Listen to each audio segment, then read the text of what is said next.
Cantera, doctor en Geografía e Historia por la Universidad Complutense de Madrid.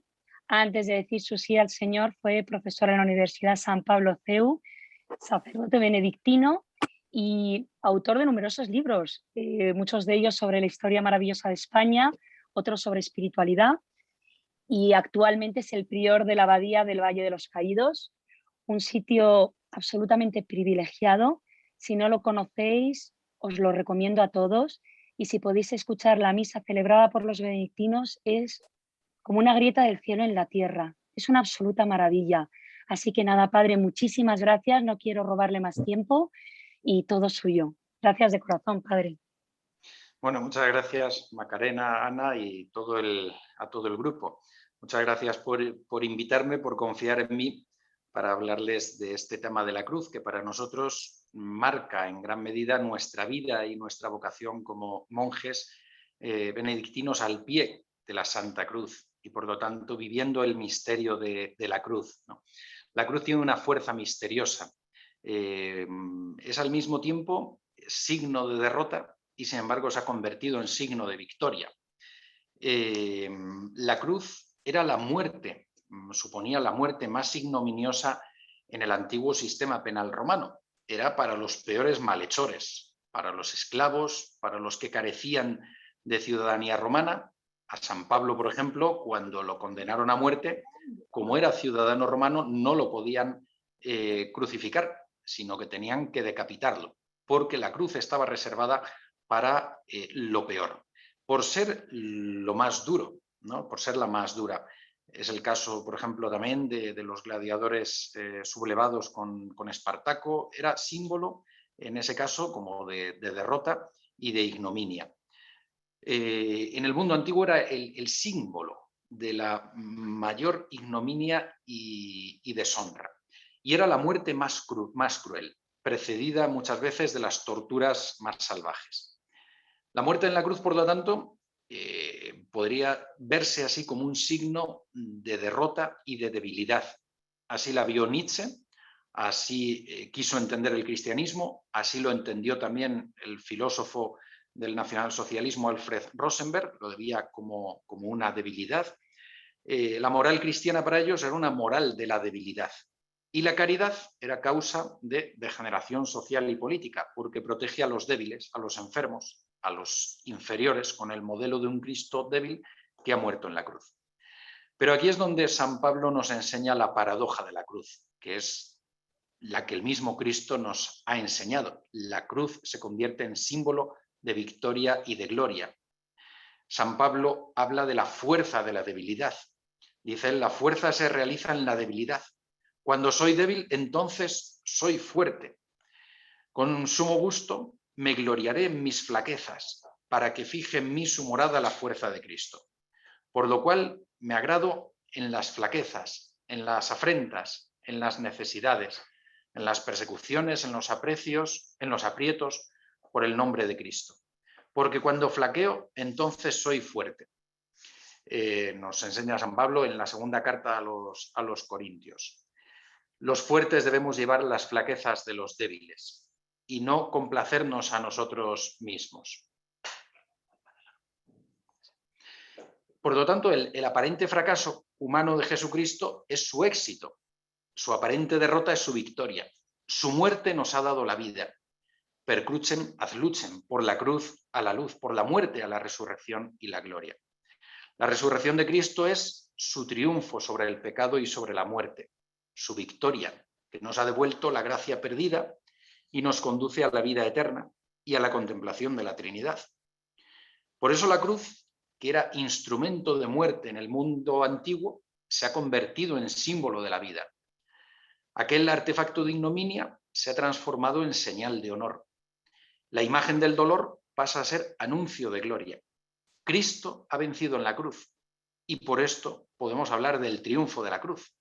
Antes de la reforma litúrgica del posconcilio, la Iglesia de España incluso contaba con una fiesta con esta advocación, por las Navas de Tolosa, por la batalla de las Navas de Tolosa en el año 1212, se celebraba en España y era la titular de nuestra basílica. Después las fiestas de la cruz han quedado reunidas en la de la exaltación de la Santa Cruz el 14 de septiembre, y también se sigue celebrando en muchos lugares la del 3 de mayo, la invención de la cruz, es decir, el hallazgo por Santa Elena. Por lo tanto, la cruz, desde que Cristo pendió en ella, es para el cristiano signo de vida, de victoria, de felicidad, de gloria, de paz. La cruz por Jesucristo es señal de esperanza, anuncio de gloria, manifiesto de perdón y redención, expresión máxima del amor de Dios. Y podemos y debemos meditar el misterio de la cruz en primera persona, tal como San Ignacio en los ejercicios espirituales hace que el ejercitante medite las contemplaciones que tiene ante sí, que lo haga en primera persona como estando presente en lo mismo que se contempla, porque es algo que nos toca de lleno. La cruz de Jesucristo nos toca de lleno personalmente. Podemos decir no solo que Jesucristo nos ha redimido por su pasión y su muerte en la cruz, sino que Jesucristo me ha redimido por su pasión y su cruz. Nadie tiene amor más grande que el que da su vida por sus amigos, dice en San Juan, el capítulo 15, en la despedida de la última cena, en la despedida de sus discípulos. Y como el Padre me amó, así os he amado yo a vosotros, permaneced en mí. Como dice San Pablo en la carta a los Gálatas, en el capítulo 2, Cristo me amó y se entregó por mí. Y esto que San Pablo dice de sí, lo podemos y debemos aplicar a cada uno de nosotros. La pasión de Cristo realmente me ha redimido. Cristo ha muerto por amor a mí. Me ha amado hasta el extremo. Ha pagado la satisfacción redentora por el pecado, que esta satisfacción a la vez es la culminación del amor de Dios a los hombres, como nos enseñan San Anselmo, Santo Tomás de Aquino. La pasión y la muerte era la satisfacción que debía ofrecer al Padre, pero ha sido la expresión máxima del amor divino a nosotros. San Anselmo, en sus oraciones y meditaciones, nos descubre cómo en su pensamiento aparece constantemente la visión de un Dios que se apiada del hombre por amor. Cito a San Anselmo por ser un filósofo y teólogo benedictino. Por poner un ejemplo, en la oración segunda expresa su agradecimiento y su amor hacia Jesús Redentor. Él dice ahí: oh Señor Jesucristo, redención mía, mi misericordia y mi salvación. Te alabo y te doy gracias, y aunque estas alabanzas están muy por debajo de tus beneficios, muy vacías de la verdadera devoción y sean muy pobres en proporción de la abundancia que envidio de tu dulce amor por nosotros, sin embargo sé que te las debo. Y no solamente tales cuales son, mi alma se esfuerza y hace lo que puede para pagarte su deuda. Oh esperanza de mi corazón, fuerza de mi alma, auxilio de mi debilidad, que tu benignidad todopoderosa complete lo que mi tibieza y flojedad no hacen más que ensayar. Mi vida, el fin de mi destino es amarte, aunque hasta aquí no haya podido hacerme digno de amarte cuanto debo, pero por lo menos este es mi deseo. Es decir, recoge aquí San Anselmo. Mary, ¿está conectada? Ya estoy conectado. Sí, lo siento. Gajes del Que no sé cómo directo. se ha ido, pero bueno. Gajes del directo y de Bueno. las nuevas tecnologías, padre. Eso es, eso es. Bueno, pues retomo entonces, no sé por dónde se quedaron. Yo creo que fue refiriéndome a cómo San Anselmo hablaba en esa oración segunda, en la que expresaba cómo hablaba del dulce amor por nosotros, del Hijo Redentor, de Jesucristo, el Mesías Salvador, que junto con la idea del pago de la deuda debida por el hombre hacia él, se une también la idea del amor con que el hombre debe corresponder. Y en la oración cuarta, San Anselmo, decía que me refería a él como filósofo y teólogo benedictino del siglo XI, decía: adoro, venero y glorifico en ti esta cruz que tú nos representas, y en ella a ese mismo misericordioso Señor. Por ella ha realizado su obra de misericordia. Antes también con espirituales señala cómo debemos hacer personalmente personalmente nuestra, sido por la muerte, esas Gálatas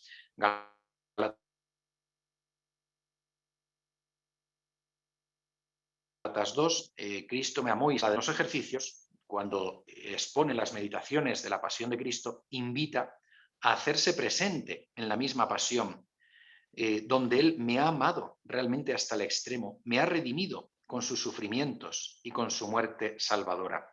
Dice él, imaginando a Cristo nuestro Señor delante y puesto en cruz, hacer un coloquio como de criador o creador es venido, como de creador es venido a hacerse hombre, y de vida eterna a muerte temporal, y así a morir por mis pecados. Otro tanto mirando a mí mismo lo que he hecho por Cristo, lo que hago por Cristo, lo que debo hacer por Cristo, y así viéndole tal, y así colgado en la cruz, discurrir por lo que se ofreciere. Y él invita a hacer un coloquio con Cristo crucificado como un amigo habla a otro amigo, o un siervo a su Señor. Cristo ciertamente sufrió la agonía en el huerto, conociendo mis futuros pecados. Cargo mis pecados a cargar con la cruz. Fue atravesado por los clavos de mis pecados. La lanza, su corazón, murió por mis pecados, derramó su sangre redentora por mis pecados, y todo lo hizo por amor a mí. Y Cristo no me reprocha nada, solo me pide mi amor en la cruz. Él ha padecido y muerto por amor a mí, y solo me pide en compensación mi amor. Y aunque yo no le ame ni le agradezca lo que ha hecho por mí, Él me sigue amando y sigue llamando pacientemente a la puerta de mi corazón, esperando mi respuesta.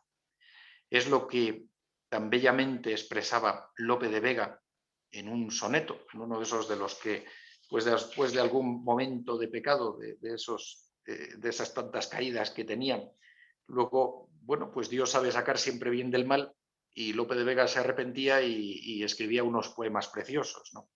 Y lo podemos aplicar esto a nosotros. Él lo aplicaba a sus pecados, que decía, ¿qué tengo yo que a mi amistad procuras? ¿Qué interés se te sigue, Jesús mío, que a mi puerta, cubierto de rocío, pasas las noches del invierno oscuras? ¿O cuánto fueron mis entrañas duras, pues no te abrí? Qué extraño desvarío si de mi ingratitud el hielo frío secó las llagas de tus plantas puras. ¿Cuántas veces el alma me decía, alma, asómate ahora a la ventana, verás con cuánto amor llamar porfía? Y cuántas hermosura soberana, mañana le abriremos, respondía, para lo mismo responder mañana.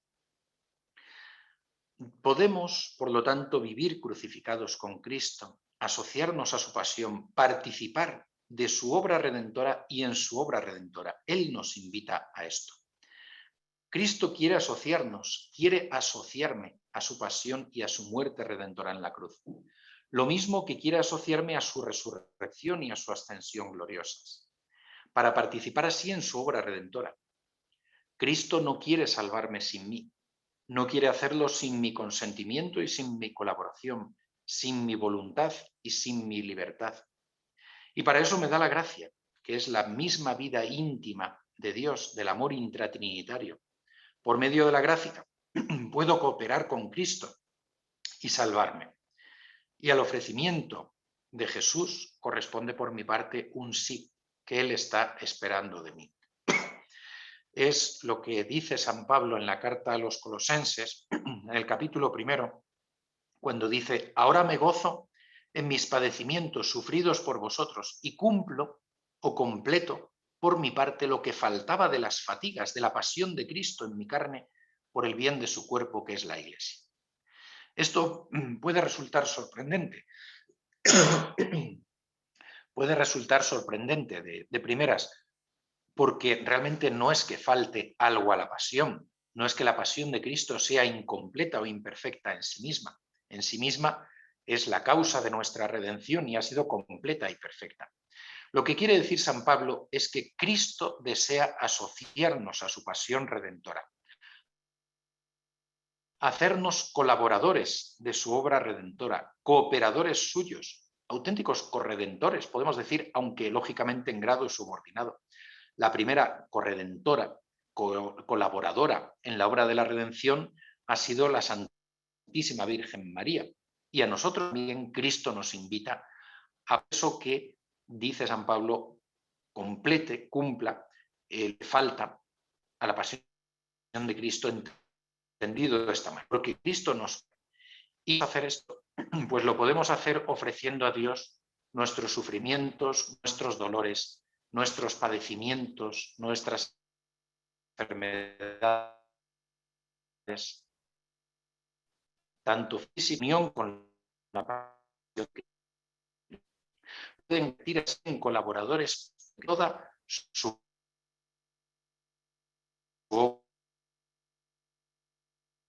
obra redentora. Sufren o con mala vida moral o que sufren distintas malas situaciones, el dolor de los padres por hijos enfermos, el dolor de los hijos por los padres que viven situaciones difíciles, el dolor por sufrir acusaciones injustas, el dolor por sufrir la persecución religiosa.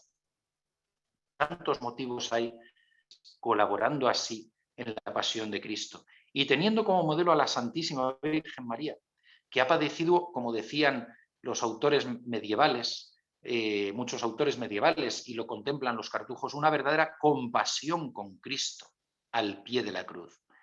María ha padecido con Cristo. Compasión es padecer con, y María ha compadecido, ha padecido con Cristo, una verdadera compasión. De ahí que podemos decir que es verdadera la primera colaboradora en la obra redentora de Cristo, la socia del Redentor, la corredentora, como la llegó a llamar Pío XI. Y en realidad, desde que ella dio su fiat al ángel, desde que lo crió,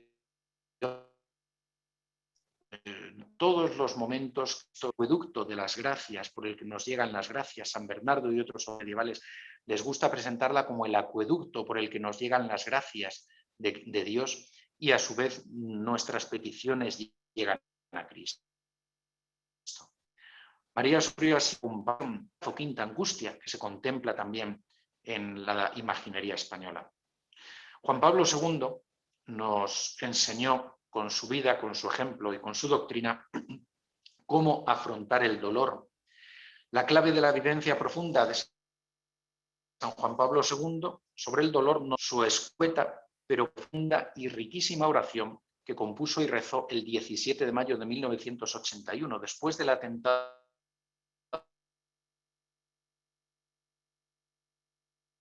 que sufrió en la plaza de San Pedro, unido a Cristo, sacerdote y víctima, ofrezco mi iglesia y por el mundo. A ti, María,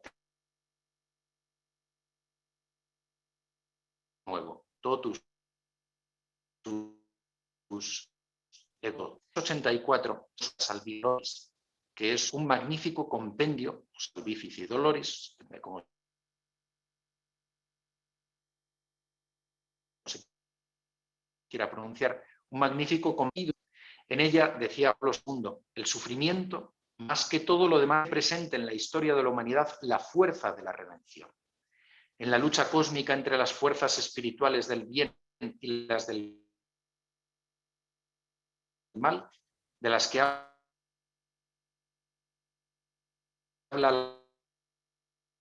la carta a los unidos al en su particular apoyo a las fuerzas del bien, abriendo el camino a la victoria de estas fuerzas salvíficas.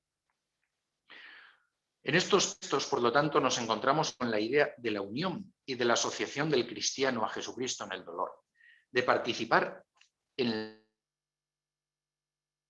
la cruz del Redentor y colaborar y en unión, además. Por todo ello, decía también San Juan Pablo II, el sufrimiento es también una llamada a manifestar la grandeza moral del hombre, su madurez espiritual. De esto han dado prueba en las diversas generaciones los mártires y los confesores a los que matan el cuerpo, porque el alma no pueden matarla. ¿Y cuántos mártires precisamente canonizó San Juan Pablo II? II, entre ellos muchos españoles en 1900, la Revolución de Asturias, y en 1936 hasta 1939. Y todos ellos mostraron la grandeza del amor cristiano perdonando incluso aquellos mismos sin crueldad muchas de las veces. Decía San Juan Pablo II, el sufrimiento, más que cualquier otra cosa, es el que abre el camino a la gracia que transforma las almas. Cuando este cuerpo está gravemente enfermo, totalmente inhábil, y el hombre se siente como incapaz de vivir y de obrar, tanto más se ponen en evidencia la madurez interior y la grandeza espiritual, constituyendo una lección conmovedora para los hombres sanos y normales. Por eso el unirse a los sufrimientos de Cristo, en su pasión, en su muerte, ofreciendo los propios sufrimientos, los propios dolores físicos y morales, es una forma de colaborar íntimamente, profundamente, estrechamente en la pasión de Cristo y en la redención del mundo, en su obra redentora.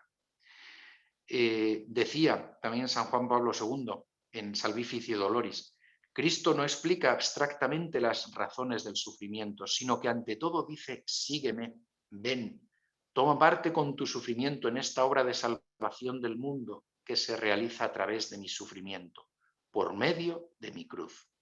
A medida que el hombre toma su cruz, uniéndose espiritualmente a la cruz de Cristo, se revela ante él el sentido salvífico del sufrimiento. El hombre no descubre este sentido a nivel humano, sino a nivel del sufrimiento de Cristo. Realmente la pregunta sobre el dolor, sobre el sufrimiento, sobre la muerte, está en la raíz de todos los planteamientos filosóficos y religiosos profundos del ser humano. Y en el cristianismo, Jesucristo nos lo ha revelado fundamentalmente en su pasión redentora. El sufrimiento no es un fin en sí mismo, sino que el sufrimiento nos lleva hacia la meta de la gloria y la resurrección. Pero hay que pasar por el camino de la cruz. Y ahí es donde se descubre que la cruz no carece de sentido, que el sufrimiento no carece de sentido. Se encuentra en la pasión y en la cruz de Cristo. San Rafael Arnaiz, el joven monje cisterciense trapense fallecido en 1938, ha sido un joven pero muy maduro, un maduro maestro del misterio de la cruz, vivido en intimidad de amor a Jesús y padecido en primera persona en unión estrecha con él, en comunión redentora con el Redentor. El 13 de marzo de 1938, después de haber renunciado a tantas ilusiones suyas y ya en su terrible enfermedad, una diabetes que le terminaba causando dolores ardientes, que hoy habría tenido cura o por lo menos no habría sido tan dura como él la tuvo, cuando se aproximaba ya la hora de su muerte, que esperaba con ansias de eternidad, decía: «Ah, Señor, nada quisiera saber ni escuchar, solo tú, Señor, solo tú. Nada me llena, nada desea mi alma, ni aun gozar ni padecer. Solo desea amar con locura, solo se llena del pensamiento de ti. Qué ansias tan grandes, Señor. Solo en el silencio de todo y de todos hallo la paz de tu amor. Solo en el humilde sacrificio de mi soledad hallo lo que busco, tu cruz. Y en la cruz estás tú y estás tú solo. Señor Jesús, mírame a tus plantas adorando tu agonía, besando tus llagas, limpiando con mi dolor tu divina sangre. ¿Cómo quisiera, Señor, morir a tus plantas de amor? Señor, quisiera morir de amores a los pies de tu cruz». Y no mucho después, el 3 de abril del mismo año 1938, que era Domingo de Pasión, exhortaba a saborear la cruz. Decía: «Señor Jesús, qué feliz soy. He hallado lo que desea mi alma. No son los hombres, no son las criaturas, no es la paz ni el consuelo, no es lo que el mundo cree, es lo que nadie puede sospechar, es la cruz. Qué bien se vive sufriendo a tu lado en tu cruz, viendo llorar a María. ¿Quién tuviera fuerzas de gigante para sufrir? Saborear la cruz, vivir enfermo, ignorado, abandonado de todos, solo tú y en la cruz. Qué dulces son las amarguras, las soledades, las penas devoradas y sorbidas en silencio, sin ayuda. Qué dulces son las lágrimas derramadas junto a tu cruz. Si yo pudiera decir al mundo dónde está la verdadera felicidad. Pero el mundo no lo entiende ni lo puede entender. Pues para entender la cruz hay que amarla y para amarla hay que sufrir. No solo sufrir, sino amar el sufrimiento. Y esto que sigue al Calvario. Quisiera, Jesús mío, suplir lo que el mundo no hace. Quisiera, Señor, amar tu bendita cruz con toda el ansia que el mundo entero no pone y viviera. Si supiera tesoro en tu agonía, en tu muerte, en tu cruz. ¿Quién me diera tu dolor? San Pablo decía en Gálatas 2, confixus sum cum Christo, con Cristo, es Cristo, es decir, es mi identificación con Cristo en la cruz, en la acción. Llegamos a poder saborear cómo es nosotros y cómo el sufrimiento, la cruz, su triunfo, la gloria, la resurrección de Cristo, por sufrir, sino sufrir con la alcanzar la gloria. Por eso podemos hacernos nuestra la pregunta que San Ignacio propone al ejercitante en un coloquio muy importante con Cristo en la cruz. Decía antes, ¿no? Resumiendo, podemos decir, ¿qué ha hecho Cristo por mí? ¿Qué hago yo por Cristo? ¿Qué debo hacer por Cristo? Meditarlo y responderlo. Y el corazón de Jesús es otra maravilla que podemos descubrir en la herida de Cristo en la cruz. Por la herida del costado abierto se nos ha abierto, podemos penetrar en el misterio del corazón de Jesús. Allí en ese diálogo en que Jesús en el Evangelio de San Juan, tanto amor ha tenido Dios al mundo que ha enviado a su Hijo único para que tengan vida en él. Y nadie tiene amor más grande, como decíamos antes en la despedida de sus apóstoles, que aquel que muere por sus amigos. Y yo os he amado, nos dice Jesús. Por lo tanto, en la cruz es la expresión máxima del amor de Dios. Y en esa cruz ha pendido Cristo y ha sido atravesado en su costado. Y el costado abierto nos ha abierto el cauce para penetrar en su corazón, allí donde se simboliza y donde se resume todo el amor de Jesús. Dice San Juan, el Evangelio de San Juan, cuando a Jesús vinieron a quebrarle las piernas, al igual que a los otros malhechores, dice, como le vieron ya muerto, no le quebrantaron las piernas, sino que uno de los soldados con una lanza le traspasó el costado y salió al punto sangre y agua. Y el que lo ha visto da testimonio y su testimonio es verídico. Y él sabe que dice verdad para que también vosotros creáis. Verán al que atravesaron, verán al que traspasaron. Jesús lo ha dado todo en la cruz. Nadie tiene amor más grande que el que da la vida por sus amigos. Ha muerto por mí y al quedar traspasado su costado por la lanza ha dejado abierto su corazón para mí. Y ahora puedo penetrar por la herida del corazón, del costado abierto, puedo penetrar hasta su corazón, profundizar en su corazón de amor, en el mismo amor de Dios hecho hombre por mí para redimirme. El culto al corazón de Jesús no es mera sensiblería beata de épocas pasadas, como muchas veces decir, y a veces puede haber habido desviaciones y malentendidos, por supuesto, pero no es eso. La devoción y el culto al corazón de Jesús, como han recordado los papas de la época contemporánea, sobre todo desde Pío XI y Pío XII, en el corazón de Jesús está simbolizado todo el amor de Dios, de un Dios que por amor a los hombres ha querido encarnarse para redimirnos del pecado y devolvernos la dignidad perdida, devolvernos la amistad con Dios, más aún, hacernos hijos de Dios, hijos adoptivos de Dios, en el Espíritu Santo. El corazón de Jesús está expresado el supremo amor del Redentor. Y en la herida de su costado, por la que podemos llegar a su corazón, Cristo me descubre que la vía de su humanidad me permite llegar a lo más íntimo de su divinidad. Penetrando por la llaga de su costado puedo alcanzar su corazón y sumergirme en la inmensidad del amor divino. Santa Teresa de Jesús mostraba cómo por ese camino de la humanidad se llega a penetrar en la divinidad de Cristo. Enseñanza realmente desde los primeros tiempos de la Iglesia. Si yo comprendiera de verdad, y no solo en teoría, el amor infinito que late, sintetizado en el corazón de Jesús, y que solo me está pidiendo corresponderle con todo mi amor, viviría también más en paz con mis hermanos, porque si amo de veras a Jesús, aun en medio del sufrimiento, me sentiré lleno de alegría y transmitiré esa alegría a mis hermanos.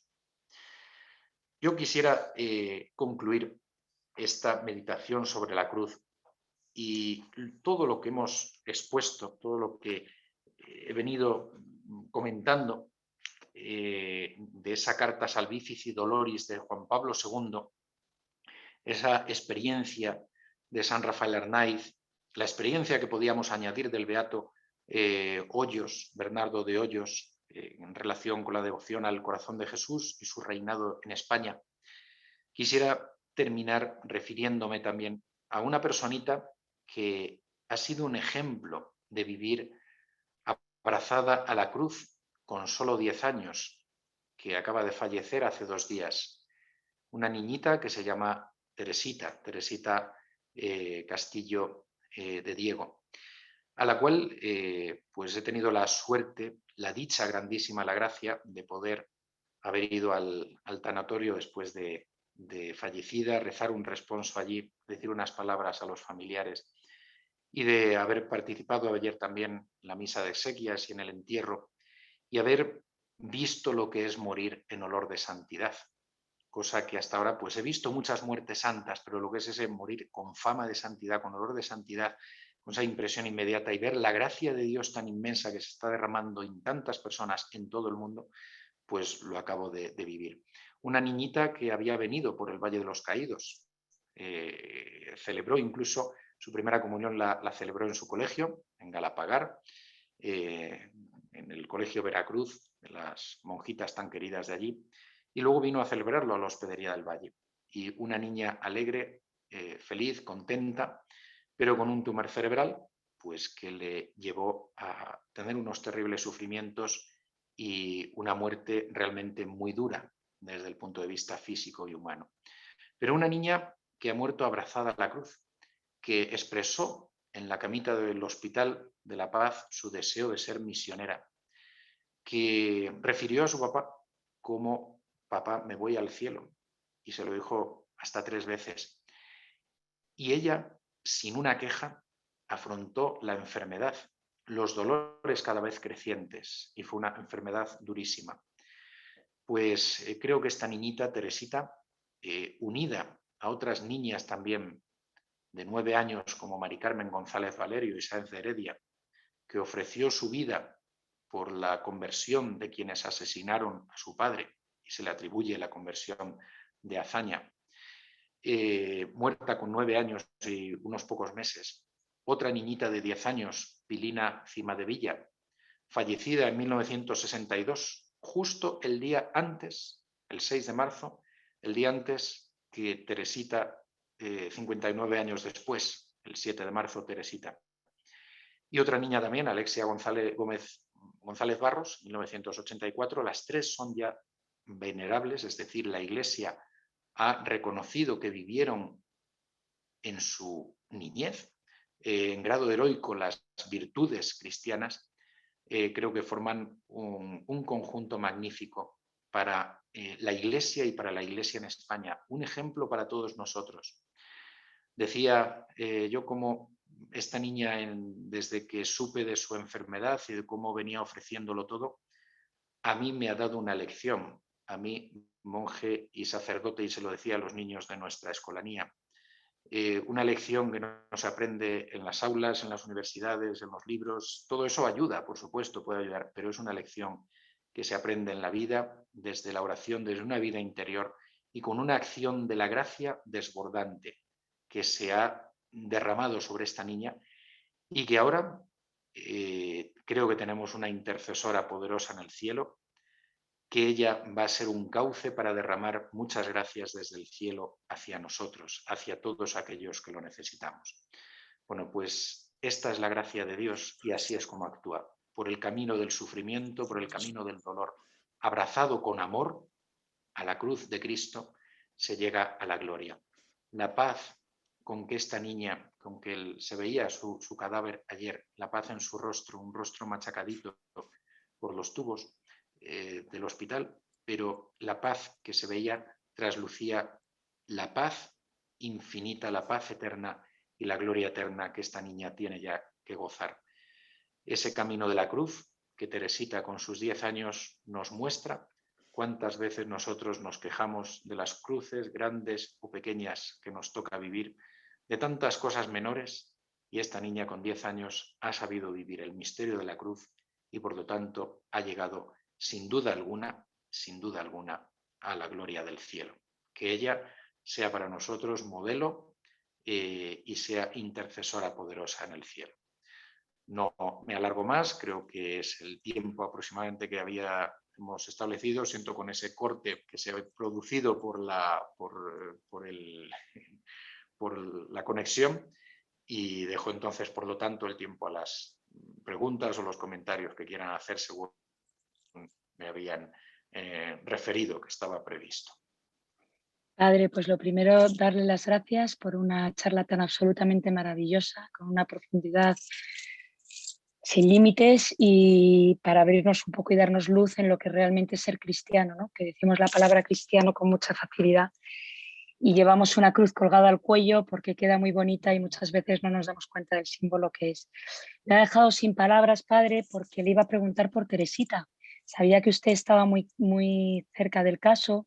Para los que no han sido de Madrid y no les ha llegado a la historia, la voy a resumir, que mejor que el padre no puede ser, pero es una niña que desde luego ha trastocado millones de corazones, que ya quería ser misionera y como Santa Teresita del Niño Jesús, en 4 paredes ha convertido a almas sin haberlas visto ni siquiera físicamente.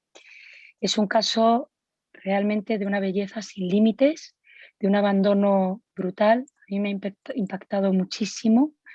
Yo tengo una hija de 10 años y lo hemos vivido en la distancia, pero muy cerca, ¿no? Pero, padre, le quería preguntar, el caso, por ejemplo, de Teresita, ¿no? Cuando ves tanto dolor y tanto sufrimiento físico, el origen es el pecado, ¿no?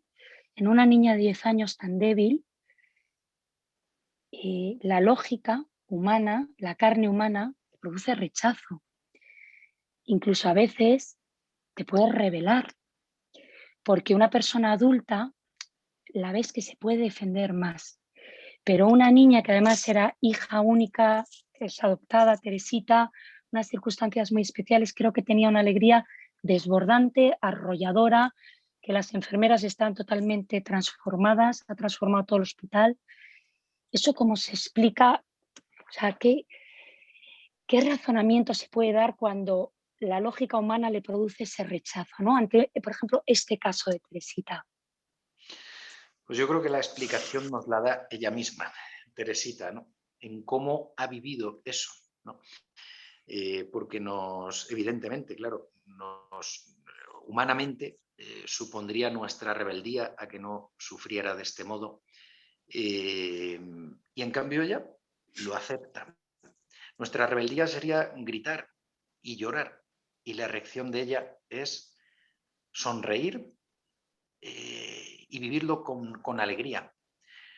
El dolor, el sufrimiento es un misterio, ¿no? Es un misterio que nace, efectivamente, como decía usted, nace como consecuencia del pecado y del pecado original. El dolor físico y el dolor moral, el sufrimiento, nace a raíz de todo el desorden que causa el pecado original.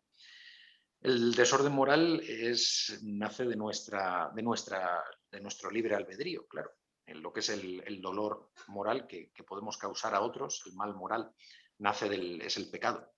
El dolor físico, sin embargo, pues se nos escapa a nuestra capacidad de acción, ¿no? Podemos luchar contra él dentro de ciertos límites y así la medicina ya ha estado trabajando con ella lo más posible para tratar de curarla dentro de lo difícil que era y tratar pues también de aliviar el dolor, pero tenemos ahí nuestro límite, ¿no?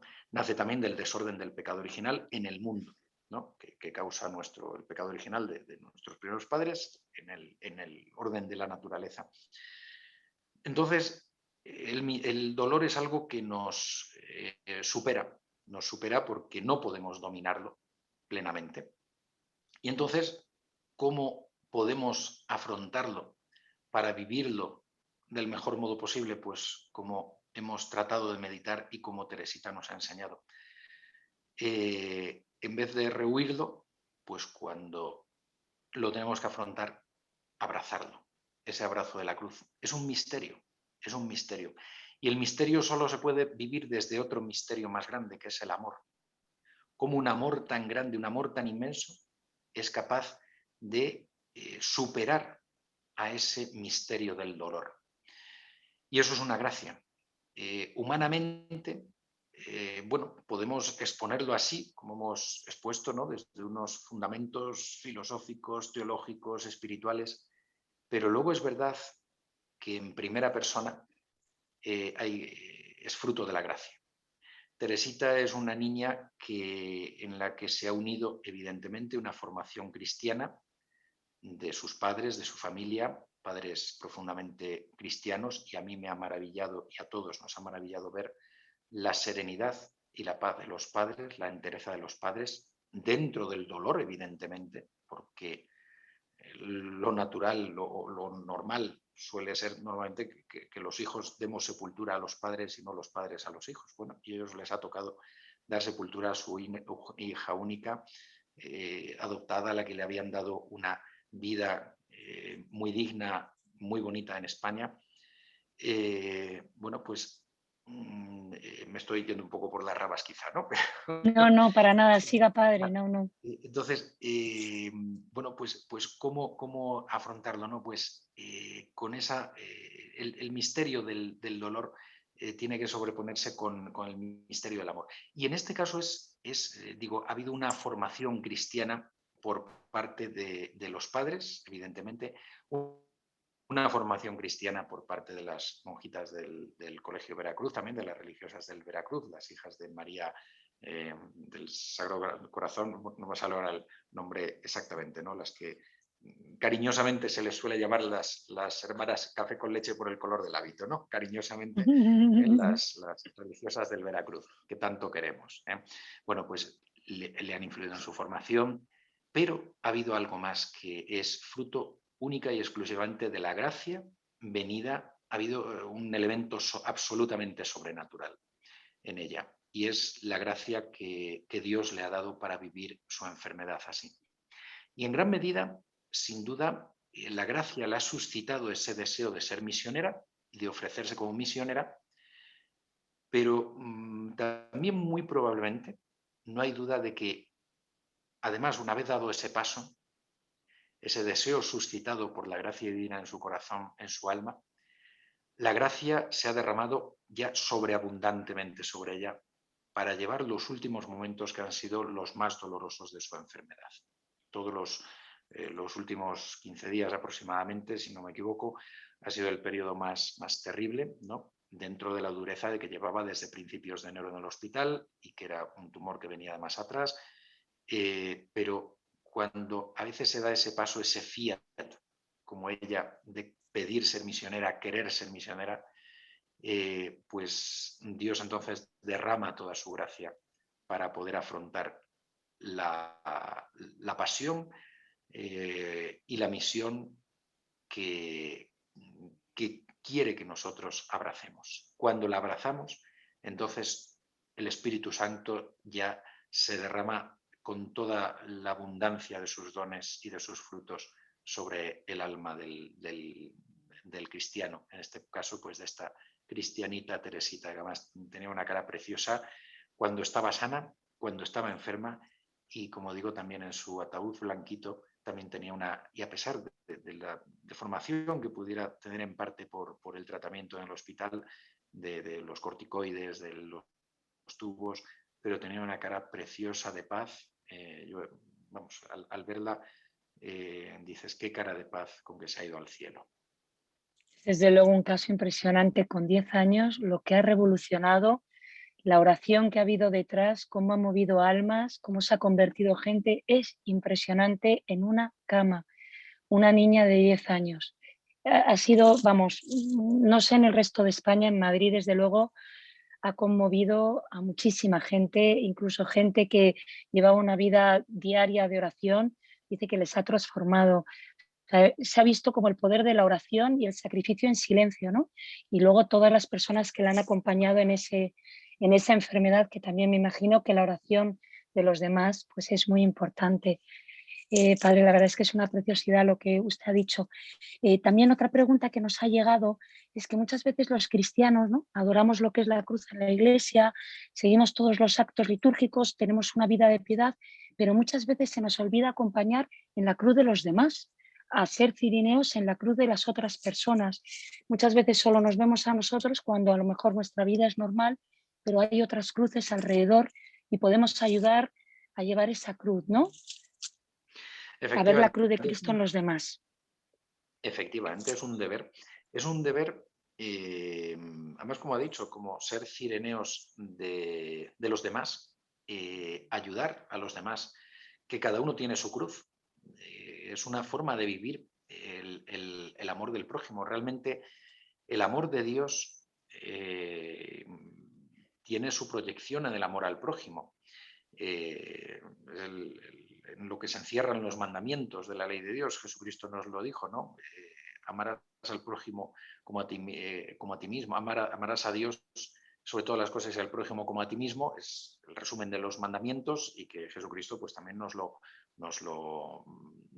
recuerda, como aquel que le preguntó se lo expresó así, ¿no? Bueno, pues no podemos realmente quedarnos en el egoísmo de pensar que solo qué cruz más grande me ha tocado, qué desdichado soy, a ver si se apiadan de mí, porque eso es caer en el victimismo, ¿no? Hay que aceptar la cruz, pero sin apiadarnos de nosotros mismos y sin querer que otros se apiaden, porque entonces no estamos asumiendo la cruz, estamos en un acto de egoísmo encubierto, ¿no?, y de victimismo. Bueno, pues tenemos que dar un paso más allá, salir fuera de nosotros mismos y ayudar a cada uno a llevar la cruz que tiene. Hay personas que tienen cruces más pequeñas, otros que las tienen muy grandes, pero ayudarle a cada uno en la suya, ser cireneos de los demás. Y luego, eso sí, sin caer en el victimismo, pero sí que también otro gesto de humildad es dejarnos ayudar cuando nosotros atravesamos un mal momento, tenemos una necesidad, cuando estamos con una cruz que aceptamos, pero hay quien nos quiere ayudar y a veces no dejamos ayudar porque tenemos dentro de nosotros un orgullo, una soberbia, una vanidad que no nos permite dejarnos ayudar. Bueno, pues Cristo en su pasión se dejó ayudar del cireneo. Pues nosotros también debemos dejarnos ayudar por los cireneos que Cristo nos envía y ayudar a los demás como cireneos que ayudan a esos otros Cristos que son los que van llevando la cruz. Muchísimas gracias, Padre. Y luego ya, por último, para terminar y ya no le mareamos más, muchas veces, bueno, me está acordando mucho durante la charla que la madre maestra de las Carmelitas de Palma me decía siempre: Maca, la llave del cielo tiene forma de cruz, que no se te olvide. Pero muchas veces, claro, cuando vemos una cruz, no por supuesto de la magnitud de Teresita, ¿no?, pero a lo mejor otras enfermedades, sí que lo vemos claro, pero el cristiano puede cometer el error de despreciar las cruces diarias, ¿no? La cruz del cansancio, de una sonrisa, de aguantar un silencio. eh, También muchas veces no vemos el valor que hay detrás de la cruz moral, ¿no?, de una calumnia, de una difamación. ¿Cómo podemos hacer para ver la grandeza de esas pequeñas cosas en nuestro día a día, en nuestro caminar? La verdad que no siempre es fácil, porque no es fácil porque muchas veces caminamos como cegados por la Mm, tierra, ¿no? Eh, y no vemos la mano de Dios en todo. Y vemos las cosas malas que nos suceden, las cosas pequeñas, pues eso, incluso el cansancio, cualquier sufrimiento moral, a lo mejor uno de los más grandes, o también, no vemos que detrás de ello está la mano de Dios, que nos invita a aceptarlo como una prueba de su amor, como un medio también de mérito para la vida eterna, como un medio de crecer en la virtud, de crecer en el amor de Dios. Entonces, muchas veces perdemos ocasiones, es cierto, y a veces nos damos cuenta después. Si yo hubiera afrontado esto de esta otra manera, pues cuánto más me habría aprovechado espiritualmente y cuánto mejor habría sido para mí y para los demás, ¿no? Muchas veces lo decimos después, otras ni nos damos cuenta. Bueno, pues es muy importante tratar de tener de manera constante la conciencia de la presencia de Dios en nuestras vidas en todo momento. De tratar de ver la mano de Dios detrás de todo. San Juan de la Cruz, por ejemplo, tiene unos avisos y cautelas para después de profesos, para religiosos jóvenes que después de hacer los votos o cuando entran de novicios se encuentran con la sorpresa de que entran creyendo que en una comunidad religiosa, pero esto nos vale para el mundo también. Pues uno piensa que todo va a ser ideal, para el matrimonio también puede pasar, ¿no? En los primeros momentos o en algunos momentos en los inicios de un trabajo. Bueno, pues lo refiere evidentemente aquí para la vida religiosa, pero lo podemos extender para otros ámbitos de la vida. Piensa que todo va a ser ideal, que todo va a ser un cielo sobre la tierra, que todos los demás religiosos son ejemplares, tal, y se empieza a encontrar pues hermanos de comunidad que no son observantes, que tienen mal carácter, que tienen dificultades, que tal, y que nos van poniendo cruces en nuestro camino. Y dice, debemos aceptar que cuando venimos a la vida religiosa, y podemos extenderlo en toda vida cristiana, Cristo tiene que ir limando nuestras aristas, tiene que ir purificándonos, tiene que ir tallándonos, labrándonos, y lo hace pues a través de oficiales, son oficiales de Dios que van labrando esas imperfecciones nuestras, las van purificando, ¿no? Esas aristas. Incluso dice oficiales de Dios y demonios, o sea que algún que otro hermano de comunidad lo considera que era un poco el demonio casi, ¿no? Y dice, pero todos ellos nos labran, nos perfeccionan, ¿no? Bueno, pues tenemos que tratar de ver la mano de Dios en todos los acontecimientos de nuestra vida. Darle las gracias por todo lo que nos da claramente como bueno, como dichas, como gracias, pero también ver la mano de Dios en las cosas que nos desagradan, en lo que supone renuncia, sufrimiento. Si no es la mano de Dios directamente, porque evidentemente Él no quiere el mal por sí mismo y sobre todo el mal moral, el pecado, Dios no lo quiere, pero sí que ver que nos ofrece la oportunidad de sacar bien del mal. Una de las maravillas de la pedagogía del obrar divino es que Dios sabe sacar bien del mal y de un pecador a un pecador lo puede convertir en un gran santo.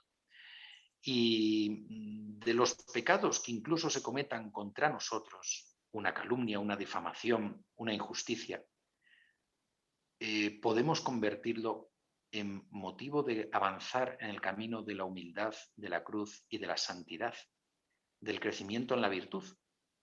Si vemos la mano de Dios, en esto le podemos dar la vuelta a la situación y podemos entender que es una prueba que Dios a lo mejor no quiere, pero sí permite para nuestro crecimiento. ¿Y cuántas veces? Pues sí, desaprovechamos las oportunidades que Dios nos concede, ¿no? Bueno, pues es ver la mano de Dios en todo, tomar conciencia de la presencia constante de Dios y aceptar todo aquello en lo que realmente podemos ver la mano de Dios, que son todos los acontecimientos de nuestra vida. Padre, pues muchísimas gracias. Gracias por su generosidad, por su tiempo, por su entrega.